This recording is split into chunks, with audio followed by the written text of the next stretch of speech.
What could some of the ways be towards a more regenerative future? It's a really tough question, not least because we live in highly complex systems.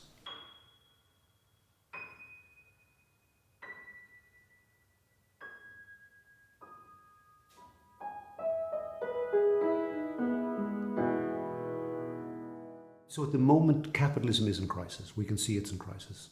In the face of massive and growing inequality, in the face of ecological collapse, in the face of growing discontent from the global populace. So neoliberalism has delivered enormous benefits to a tiny proportion of the global population. And we know from studies of how previous civilizations have fallen that we're in really dangerous waters. And even the masters of the universe meeting at Davos put the levels of inequality, growing levels of inequality, at the top of their list of the dangers to their own future and security. So we are in a moment of deep transition. There are periodic long wave theory demonstrates in the history of capitalism that suites of technology turn up that have the potential to dramatically revolutionize social organization, and we're in the midst of one of those transitions. It's really hard to know where the tipping points are that will knock the current system out of its current state. We are in a process of profound transition, partly technologically driven, but not only. So we can see that in the face of massive inequality with the 1% benefiting disproportionately from neoliberalism.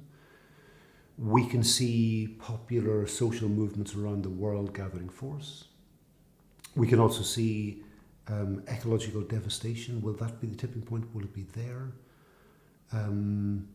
One possible tipping point is, it seems to me that when historians of the near future look back to this moment, they will see one of the critical trends being the shift from centralized to distributed organizational forms, and particularly the emergence of open source technologies and social processes. So again, I mean, my feeling is that Marx may be smirking in his grave as he watches what's happening at the moment. Will capitalism be able to withstand the emergence of a much more global open source pool of innovation where people are actually doing the work that they love to do? They're actually contributing their imaginative, innovative skills to projects that really motivate them. And I think what we're seeing in a small way is in the Ecovillage movement is exactly that, is people who are profoundly motivated and who actually don't need the trappings of a modern lifestyle. They need meaning, that we're a meaning-making species. So could this be one of the tipping points that the ability of capitalism to enclose behind its patent walls and protect its profits that way becomes undermined by open source systems? I have a suspicion that could be part of the equation. The truth is that we live in highly complex systems where the most surprising things happen. This is the realm of the butterfly wing, that a butterfly wing flapping can create in one part of the world and create a storm in another. And we're seeing that really all the time at the moment. So it's hard to predict, but we do know that in the history of capitalism there have been periods of profound transformation, and that all the clues are suggesting that we are in such a period at the moment. And the system is deeply unstable.